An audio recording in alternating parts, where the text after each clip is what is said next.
Well, really, there's nothing to defend because I disagree with Shaq. How does a guy get to 10 finals in damn near 2 decades, but nobody fears him? They dubbed it LeBronto. So the Toronto Raptors never feared LeBron James. Is that what Shaq is trying to tell us? That was with your guy, DeMar DeRozan, as their lead dog. He said no one would include DeMar DeRozan. No one would include Kyle Lowry. No one would include everybody. He said no one. He didn't say, well, this guy didn't fear him, but this guy did. He said no one. So therefore, it would include. Wait, what did you nickname those teams? The baby dinosaurs. Oh, the baby dinosaurs. Yes. Oh, interesting. How about I give you another one? In 2007, LeBron James took the Cleveland Cavaliers, a very undermanned Cleveland Cavaliers, and beat the Detroit Pistons and ended their run. Hey, Shaq, little info for you. That Detroit Pistons beat you in the finals and ended your run in L.A. You don't think they feared him? And guess what happened the summer, Skip, of 2007? The Boston Celtics went and traded for Kevin Garnett and Ray Allen. So why did they make that move?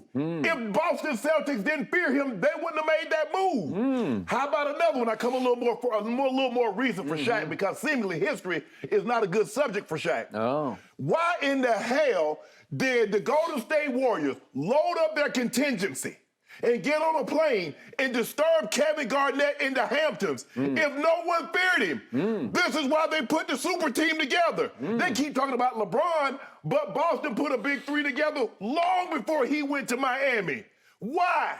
Because they feared him. They saw a 22-year-old lead a team to the finals that had no business going into the finals. Damn whether it was the East, the West, the North, or the South. He did that. And the Boston Celtics says, you know what?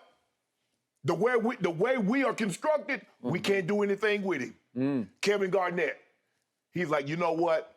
I've been loyal to the soil far too long. I'm not going anywhere in Minnesota. Okay, let's do this. Ray Allen, let's do this. But no one feared him. And they asked Shaq, why does no one fear him? He didn't offer an explanation. All he said, they don't fear, they respect him, but they don't fear him. I need you to give me an explanation why. Because he wasn't a jerk to people like some of the other ones? Because he didn't give people their butt to kiss? Because he's friendly? He shakes guys' hand? Hey, you need anything from me, bro? Hit me up? Because he's not standoffish? Is that one of the reasons why they don't fear him? I vehemently disagree with Shaq. He keeps talking about Giannis coming down the hill. Skip, what do you say has anyone driven the basketball to the hoop stronger or harder than one LeBron James? Shaq, where you been for the last 18 years? LeBron James was doing what Giannis is doing currently for the last 19 years. And somehow Shaq forgot that. How? Interesting. I get it. Shaq is very loyal to the Lakers. And the Lakers underperformed because he seemed like every time he's like, okay, they're going to turn it around. They're going to turn it around. They're a veteran ball club. They're built to do this, X, Y, and Z. And it didn't get done. And I know Shaq is very disappointed in the way the season turned out. I get it because I feel that's very same way about the Broncos. When things don't go well, I'm like, hey, I'm upset. But this notion that no one feared LeBron, I don't believe it's true because Golden State, they put teams together. Ain't nobody put no team together to beat Milwaukee. Golden State went and put a team together to beat the Cavaliers. That's why they went and got Kevin Durant. That's why KG and Ray Allen teamed up with Paul Pierce for LeBron, but no one feared him. Come on, Shaq. So in other words, I'm trying to figure out how this man gonna become the all-time leading scorer, and ain't nobody scared of nothing. I disagree with Shaq. That's Shaq's opinion. But I just offered examples of why Shaq is wrong in this situation. Are you finished? I am. Because I'm about to start.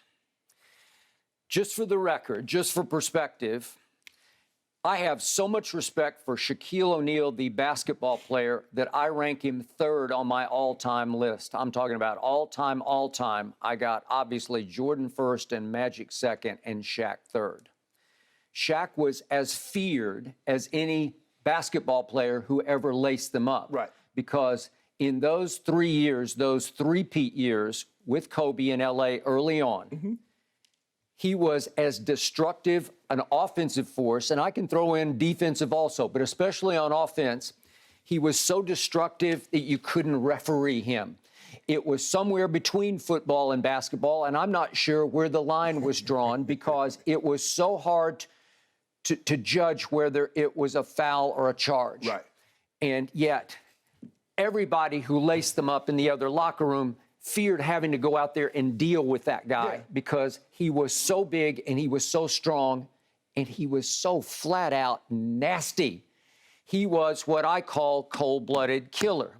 So was Magic, and then at the very highest level, obviously, so was Michael Jeffrey Jordan. Cold-blooded killers down the stretch of big games and big moments.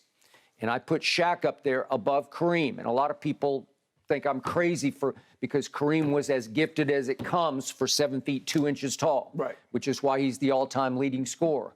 But there was something about Shaq that if you give me the all-time hypothetical matchup of Shaq versus Kareem, I just think Shaq destroys Kareem because he'd just be too physical and too, in a good way, mean-spirited for Kareem. But everybody keeps saying that. But I saw Shaq a number of times against Hakeem Olajuwon. And Hakeem wiped the floor with him. He didn't wipe the floor with him. Did you watch the finals? I did watch the finals. Okay, you're going back to Orlando, right? Was he not Shaquille O'Neal? Okay, he was, but he didn't wipe the floor with him. Go check the numbers. Go check the tape. I watched very closely. But that's what you do. You say whoever wins the finals, whoever the finals MVP, that means they're the better player. That's what you use to say KD was better than LeBron. Well, 4-0. Okay. All right. Now back to what he said. And it is amusing to me that he started by saying, and you know, LeBron is my guy. That was the first line in this quote. Right. And the second line is, as Jen read, nobody was ever scared of LeBron, right? And he didn't even put a question mark at right. He just said right like I'm stating a fact, right? To me, for me, Shaquille O'Neal just nailed the essence of what I've thought and said on national TV about LeBron James, dating to my days on Cold Pizza from 2004 to 2007 on ESPN2. So I've been at this a long time. And all of a sudden, out of nowhere, the guy that I ranked third greatest of all time epitomized my biggest issue with LeBron versus Jordan for the GOAT debate. You've got LeBron. I've just said it's just silly to me to even debate it. Okay. I've had Jordan from the start. You say, well, it's just what's your cup of tea? What's your flavor? You either love LeBron or you love Jordan. Well, to me, I can't even go there because it's not even close between those two because of what Shaq said. In the end, everybody respected LeBron's talent because how can you not? He has all-time top 5 talent, top 1, top 2 talent. It's indisputable. It is undisputed talent. And he is the greatest driver of the basketball ever. And I tell you that because he's 6'9" to, what do we give him? I don't know, 60 or 70. And he's ambidextrous because he was born left-handed and he plays right-handed. So he's got it all. Right. And you can't keep that from the hoop. But do you fear it? I say no, because deep down, you know and I know that at the essence, Michael Jordan was the coldest-blooded assassin that ever laced him up. And to your point, in the end, that guy is a nice guy. And I compliment him on that. I think at heart, he wants everybody to love him. And because of that, because they know he wants them to love him, because he does hug everybody after the game, rivals, rival coaches, Popovich. So we use because he's not a jerk, we hold that against him. Okay, I'm not holding it against him. We're talking about competing at the highest level, a level at which you have competed and you know. There's something at that level, deep down, in your deepest, darkest part of your psyche, you're like, oh, God, I got to deal with this guy. And they're not thinking it about that guy because in the end of games, he doesn't always come up the strongest and the baddest and the meanest. Well, Skip, nobody always came up, but you still was so did Golden State fear him? So why would Golden State go out and openly recruit? Great question. I'm glad you brought that up. It's because their best player is less clutch than he is. It's because of what happened to Steph Curry in games 5, 6, and 7 of those finals. He just flat out shrank even smaller than he was. I can just beat you to death with the numbers, but go look at games 5, 6, and 7, and 2 of them were in Steph's house. Right. 2 of them. Yeah. And he just shrank smaller and smaller and smaller. He had more turnovers than he had assists in those 3 games. So and he shot it as poorly. This is the greatest shooter ever. Go look at the numbers. Go look at Game 7 in his house at Oracle. Look how bad it was, the 6 of 16. So in other words, Golden State felt that their 2-time MVP, the last time winning, the only man to win it unanimously, they feared that he wasn't going to be able to do what he needed to do to beat that guy That right is there. correct. So someone feared him. Well, I don't know if it's not fear. It's just that we're not good enough. We're not good enough as is. Well, they had him 3-1. So why can't it be with Michael? We're just not good enough. Why does it have to be fear with Michael, but we're just not good enough with LeBron? Fear with Michael how? You said they feared Michael. Well, you know it and I know it. Okay. He's the most feared player who ever laced him up. Well, the bad boy Pistons didn't fear him. Yes, Until they got did. old. Oh, my God. A whole book was written about it called The Jordan Rules by Sam Smith. They had to actually create rules how to stop this guy because he was like interplanetary. He was like an alien being. I can write a book. And by the way, the rules allowed them to play nothing but football because the rule was knock him on his tail. So I can write a book called The Brady Rules and how the best way to neutralize Tom Brady. I don't think there is a book you could write. There absolutely is.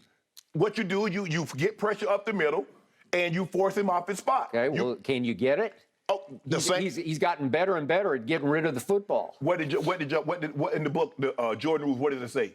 Get to him before he gets off the ground. Well, yeah, I mean, or hit him while he's in the air. Okay, hit him when he's most vulnerable. But see, here's the thing: you try to equivocate. What you do is that I give you examples. One thing I don't do is equivocate. I give you examples of teams putting together teams to beat him. Yeah. But you said it was because they felt they weren't good enough. But Jordan, it's because they feared him. Why is it they put a team together because they just weren't good enough? Okay, but then what happened? Once they got Kevin Durant, all of a sudden the fear factor goes the other way around. Thank you. So they feared him. That's why they went and got KD. Okay, they just knew they weren't good enough. Well, they just weren't good enough. And then what happened in Game 1 of 2018 at Oracle? What happened to him? He had the hottest shooting night he's ever had in a finals game, and it comes down to the last shot. They just and weren't he's good like, enough. I've got this on Steph. I got the switch on Steph. I've got a 17-foot jump shot. They just weren't good enough. And we're down 1, and I don't want to take it. I'm going to let George Hill take the shot. All I'm saying is, Skip, what you did is that, see, now all of a sudden it's that LeBron was scared. Instead of saying they're not good, the 17-18 Golden State Warriors are ranked one of the top 5 teams in NBA Finals history. LeBron James, no other player on that roster is a Hall of Fame. They had 4 of them that night. And so now LeBron James is scared as opposed to they're just not good enough. And what you do is that when Jordan lost, when his teams weren't good enough to beat the big three Celtics, his teams weren't good enough to beat the bad boy Pistons. But as soon as he got the upper hand, they fear him. They fear him. When LeBron James... They were scared of... Larry Bird said after Game 1, when Jordan was still just a baby coming off a broken leg, remember what he said? Skip. That was God disguised as Michael Jordan. Larry Bird doesn't say that about anybody. How can you be fearful of someone and the guy's never taken a game off you? In 2 series, Michael Jordan has never won a game. Those Celtics were arguably the greatest team ever. You can make a case. But if you fear of somebody, shouldn't you be like, oh, man, we can't do this? They swept him both series. Yeah, but they feared him because he scored 63 on him in the first game. So teams don't fear LeBron. LeBron is averaging 35, 13, and 9. But nobody feared him because he lost. See, that's the thing that I don't get, Skip, is that what you're doing is that you say if LeBron wins, it's because the other team wasn't good enough. If Jordan wins, it's because they feared him. Okay. You can't do it. You and Shaq are doing the exact same thing. It always boils down to, in the end, if it's close, you know that if he's got the ball in his hands, he's not a give me the ball and get out of my way closer. He has never been. That is not his strength. His strength is his literal strength, but not his psychological strength. That's not what he does best. No, he's a pass first guy. Okay, and the point is that takes away the fear factor because Jordan was give me the damn ball and get out of my way. That's where you strike fear in the hearts of your opponents. You said Magic was a absolutely. He doesn't look like it. He doesn't act like it. But deep down, you know and I know, cold-blooded killer. You do remember the shot that he hit, and I'm thinking, was it 85? Or what? No, 87. The baby hook? The baby No, hook. I think it was 87. There. I was sitting in the front row. You know, Magic was looking to pass the ball, and they blocked Kareem, and then he had to take it upon himself. That happened. There. I saw it. I watched it happen. I watched it unfold live. Okay. And he was just, if that's what I have to do, I'll do this. And he made it up on the fly. I'm not sure he'd ever practiced a shot in his life. No, probably He makes not. a baby sky hook. Yes. He goes baby junior Kareem to win the game. Yes. And that's coming off tragic Johnson when he folded and failed down the stretch. Well, that was 84. Okay, but I'm saying you have to make you have to cancel that out. Right. Well, he did. Yeah. And it's why the HBO series right now is called Winning Time, because that was his phrase. That was Magic's phrase. Yes. It's just different because in the end, all I know is, I'm going to give you the stat one more time. Since LeBron entered the league, nobody has missed more clutch field goals. It's late and close field goals. He's missed 103 of those, which is 22 clear of both Russ and Dwayne Wade in that category. No one has missed more late and close, or what's called clutch three-point shots. I'm sorry, except for Russ. Russ has a few more than LeBron does. Right. And nobody has missed more late and close free throws than that guy has, and it's 17, and it's... Yeah. So what happened the last year in the last playoff series of LeBron's first go-around in Cleveland? You know, and I know what happened. They're up 2-1 on that very good... It wasn't a great team, but it was a very good team. Yes. It was a championship team. Skip, that team won 60-something, get a team won 65 games. How many teams in NBA history has won 65 games and we say they weren't very good? Okay, I'm not saying that, but I can't go all-time great. I don't think they were better than the Bird Celtics, but they were very good. No. But Skip, you do realize they had an MVP. Okay, but Skip my was the point is, MVP. he's up 2-1. He played on that Friday night. I sat in my apartment in New York watching it, just in awe of him on Friday night at Boston Garden. He destroyed them. They go up 2-1, and all of a sudden I'm thinking, well, here we go. And you know what happened in games 4, 5, and 6? Skip, but you do realize that Kyrie got the seat. Now, Kevin Durant was up 2-0. But Kyrie got hurt and James Harden was a shell of himself. He loses 4-3. You said, okay, you made excuses for the injuries. He's up 2-1, minus Kyrie, minus Kevin Love, and you say LeBron folded. Why didn't Kevin Durant fold? He was up 2-0. 2-0 is better than 2-1. Okay, but we're talking about him right now. See, we're talking about what Shaq said about him. Skip, but and see, Shaq knows. Those Celtics knew that he folded. He just cratered. He couldn't take the heat. It was too much pressure on him, and you can say, well, he didn't have enough supporting cast. Well, is he that guy or not that guy? In the end, in those situations, not that guy. So in 85 and 86, was Jordan that guy or not? Because I don't want to hear you use the excuse that the Celtics was just one of the all-time great teams. Either Jordan was or he wasn't that guy. Now answer the question: was Jordan or was he not that guy? Greater team, Bird Celtics or KG Celtics? Skip, I just need you to answer the question. You keep see when LeBron loses, he's not that guy.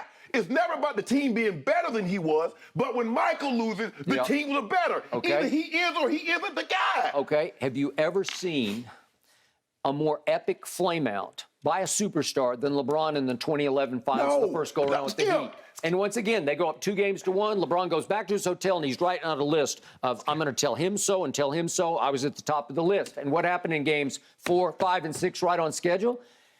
The chosen one became the frozen one. That happened. And again, Shaq knows that. And that's why he's saying, nah, I'm sorry. I can't go there because there's no fear factor. So in other words, what you've done is that you take one instance in which someone failed, and you use that to paint the man's entire career. I just gave you 2 back-to-back in those 2 years. But Skip, you keep saying that, but they had to go get Kevin Garnett and Ray Allen. Do you believe Paul Pierce head-to-head with LeBron James? That's why the Celtics did that. So what happened when LeBron James went and got 2 equivalent players of Garnett and Ray Allen? What happened? Okay, 2014 happened.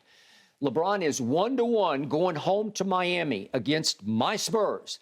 And you know what happened? Nothing happened because he just disappeared in back-to-back home games. And in Game 5, they got closed out in San Antonio and lost the finals by a record finals margin. That's on his resume. Skip. And that's why Shaq is saying, who's afraid of that? But Skip, but see, yesterday you was just lauding Duncan, Parker, Ginobili, Kawhi. Now you turn it around and pretend like LeBron and James were playing the San Antonio Spurs of the other night. He lost 4-1. Oh, Skip. Okay, and they were really good. Let me ask you a question. Who was better, the Detroit Pistons or the, hold on, the Detroit Pistons are one of the two teams to win an NBA championship and not have a top 75 player. They beat Shaq. The Detroit Pistons, without. So let me ask you a question. Were there any top 75 players on that San Antonio Spurs team? Were there any top 75 players on that Dallas Mavericks team? Shaq lost an NBA Finals with a team that did not have a top 75 player. So I guess Detroit didn't fear Shaq. I guess they didn't. And they didn't fear Kobe because they lost 4-1. Okay, you know and I know, Shaq and Kobe were unraveling. Whoa, what I got to do? The Lakers lost that. Detroit didn't win it. The Lakers lost. You see what you do, Skip? Anytime someone loses that you got skin in the game, you make it, they were unraveling. Well, I'm just telling you the truth. Everybody will tell you that. Hold on. They were they started beefing way back early because who team is it? My team, your team. So this went back 4 or 5 years, but it didn't stop them from winning championships. Ain't nobody say anything they was unraveling until they lost, and it was because they were unraveling. Stop this. Thank you for watching. You can subscribe here to get the latest from the show, and be sure to check out more of the best clips from Undisputed, or go watch a few other segments from our other shows on FS1.